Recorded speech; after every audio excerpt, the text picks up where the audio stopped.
Good morning. Got Mitch working overtime up here this morning, getting all the things situated.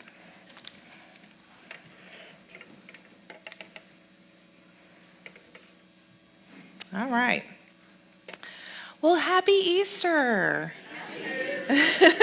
Good morning to everyone. Several of us were joking. We've got all the Easter egg colors going on this morning. What a beautiful rainbow of color for us.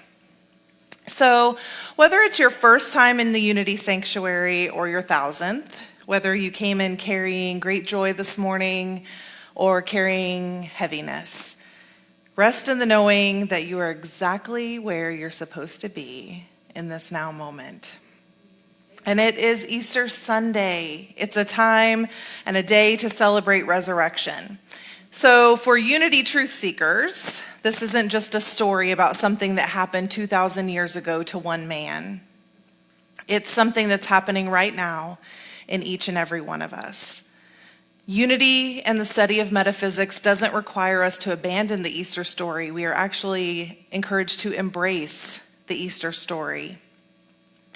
It's a beautiful roadmap of the soul and the evolution of our consciousness.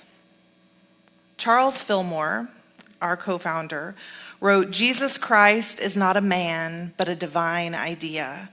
Every man and woman has within him or her a Christ divine idea that is the perfect expression of God." As we acknowledge this, we can move through the Easter story as an example of the pattern of release, transformation, and rising. It's not just something that happened in the life of Jesus, never to repeat. It is happening in our lives in all moments right now. So for us, the Easter story is about remembering a time in history, sure. It's about also, though, the realization that this experience, that experience of resurrection, is eternal and lives through each and every one of us. As Diana mentioned last weekend, the story begins with Palm Sunday. This part of the story has Jesus arriving in Jerusalem on the back of a donkey to crowds of people exclaiming, "Hosanna, blessed is he who comes in the name of the Lord." When we break down this story metaphysically, we acknowledge that Jesus is the I am, the divine self. Next, we can look at Jerusalem, which represents the spiritual consciousness within us, our highest center of being. This is the place where divine order and peace dwell. And this arrival happens as we consciously invite our Christ nature into the center of our thinking. This arrival of Jesus into Jerusalem symbolizes the moment when our spiritual awareness takes root. It's when we move from our fear-based consciousness into our love-based consciousness. When we step into alignment with our highest good, which I think definitely warrants a palm-waving parade, don't you? That's a moment of aha, now I hope all of us, when we have those moments, you go, "Hosanna," like that. There it is. It's the palm-waving parade that happens when you feel that alignment click into place. As for the donkey, in the Metaphysical Bible Dictionary, a donkey represents patient, humble will. So the I am enters our peace center, not by force, but gently and humbly with our willingness to allow.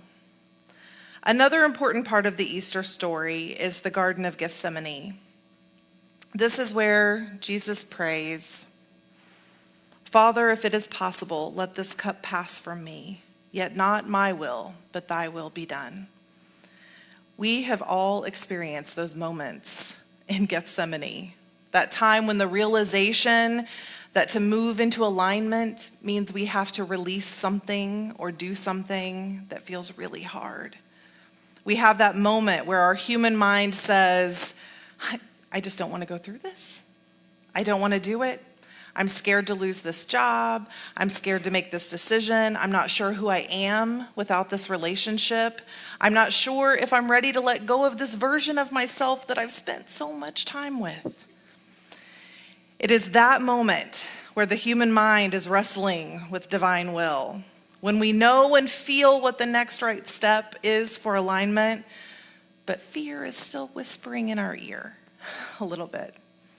It's where we know growth is coming and we start to feel a little bit of resistance, wondering if the cost of what we are becoming is going to be worth it. And if we will like this new version of ourselves that is trying to be born. Unity teaches us that true spiritual power isn't control, but surrender. A giving over that releases the limited self to make way for divine expression.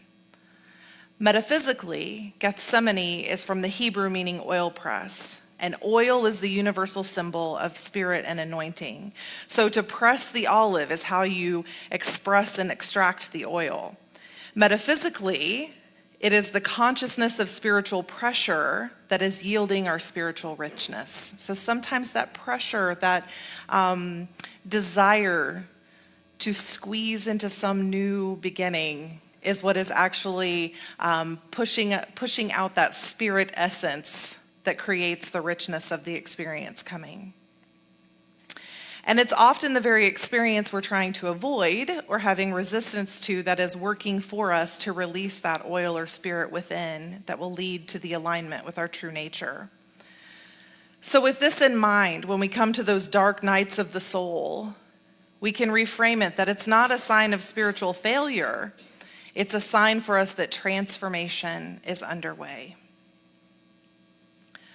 Myrtle Fillmore wrote, "I have learned to trust the wisdom of God in all things.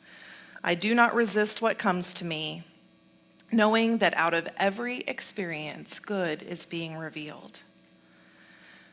This is the consciousness represented by the story of surrender in Gethsemane. It's not resignation of what's to come, but instead surrender with the trust that divine idea is always moving us towards our good. And then we arrive at the crucifixion. Traditionally, this has been seen as a sacrifice happening to remove sin. Metaphysically, Unity interprets this event to have a different meaning. The crucifixion is the final removal of the error thought or patterns that cannot exist in the new version of ourselves. In Mark 15, chapter 34, Jesus says from the cross, "My God, why have you forsaken me?" And this is the voice of the ego self, spoken from a place of separation or limitation. It represents a last gasp of fear or self-doubt that creeps in when we're about to take that leap of faith or step fully into our truth. So one thing that I noticed in this story as I was studying and going back through that really struck me this time is that the story is laid out for us that even Jesus, our way shower, who we see as the one who most fully lived as the Christ Spirit, had moments where it appears that self-doubt or ego broke through briefly. And then it was calmed with surrender. Then it broke through again. And then that error thought was finally removed for good. As he says then, "Father, into your hands I commend my spirit." And that is the moment of true surrender. Not defeat, but release. It's when the ego yielded to the divine.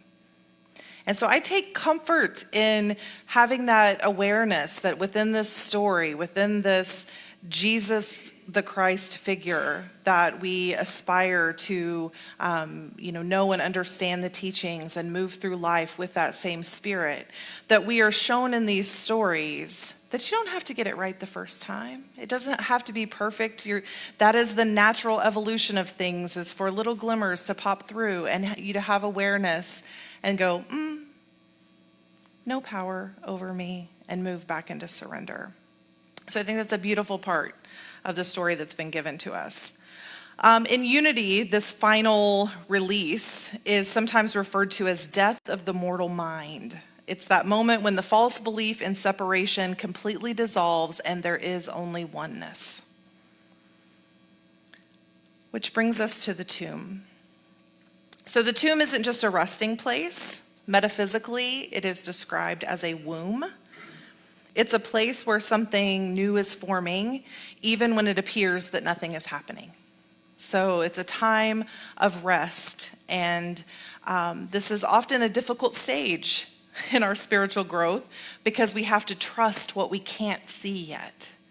We have to trust and surrender that something is happening, that good is on its way.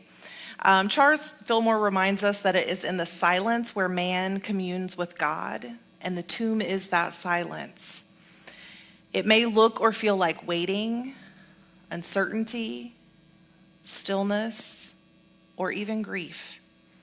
However, as we trust and allow that something sacred is unfolding, we can then reach the resurrection moment, the moment for celebration, where the stone is rolled away, which represents the barrier of our human perception, and our old beliefs that told us that this version of ourselves was impossible, that we couldn't change, that our life was limited in some way. The removal of that barrier of our human perception allows us to finally connect with what is true and what has always been true. The Christ within us cannot be buried, and our divine identity cannot be destroyed. Charles Fillmore said, "The resurrection of Christ is not so much the resurrection of a man who died, as it is the demonstration of a principle that is available to every man, woman, and child."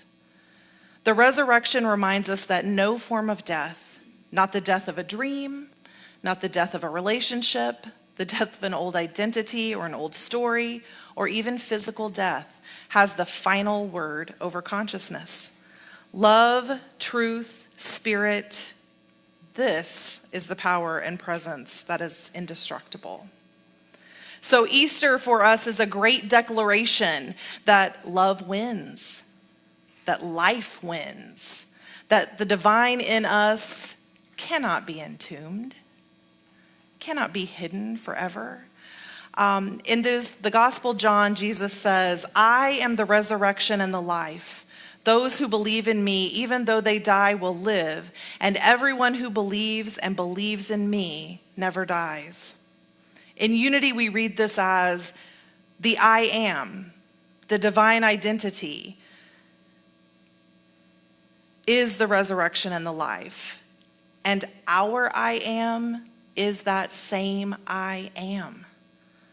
When we claim it and identify with it as it, we are claiming our indestructible nature. So resurrection is an awakening. It's a realization. It's, I'm not who I thought I was because I am more. I am life expressing itself. So let's take a moment now to turn within. I invite you to get comfortable in your seat, to feel your body being supported by that chair. Allow your body to relax and softly close your eyes if you feel comfortable doing so. Take a deep, slow breath in and release. Again, breathing in and release.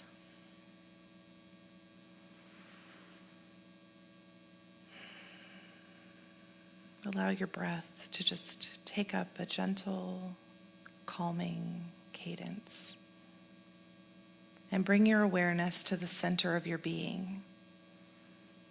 Imagine a soft, radiant light there, a quiet presence, steady and alive. This is the Christ within you, divine life, always present.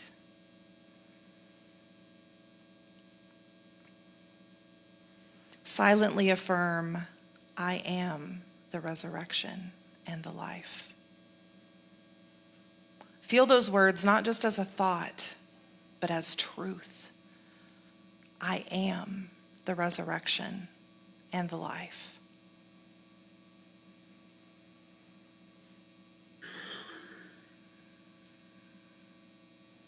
If there is something you are ready to release, a fear, a doubt, a limitation,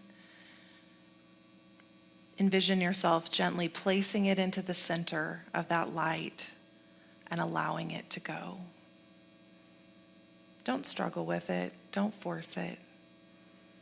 Just be willing to release.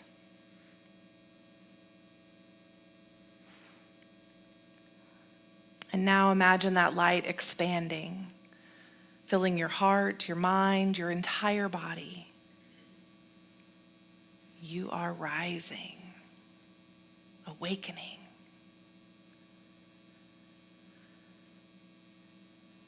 Silently affirm, I rise into new life. And let us rest in that awareness in the silence.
I rise into new life.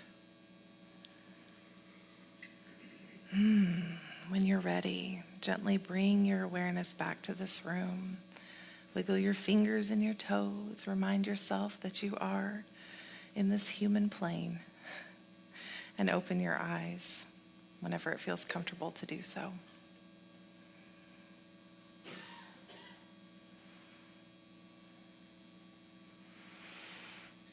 So what does it mean for us to rise right now, today? It means we stop waiting for outer circumstances to change and participate in our inner transformation. We become aware of and actively rise above old thought patterns that are no longer serving us. We observe our thoughts for moments that are letting fear influence our choices, and we rise into heart-centered action. And we rise into love, even when we have resistance, even when it feels inconvenient. We embody Unity's fifth principle, where we understand that it is not enough to know the truth. We must live as the truth. So resurrection, again, is not a one-time event. It's a daily practice. We are experiencing resurrection whenever we are called to think differently, to respond differently, or to step into our very beingness differently. So let us speak an affirmation together. Together, I am the living expression of God. The Christ within me is risen, triumphant, and free. I release all that no longer serves purpose and welcome the new life that is emerging. I am resurrection. I am life. So friends, whatever is calling us forward, whatever is asking to be released, whatever is ready to be reborn in us, on this Easter Sunday and every day, I invite us to rise. Thank you.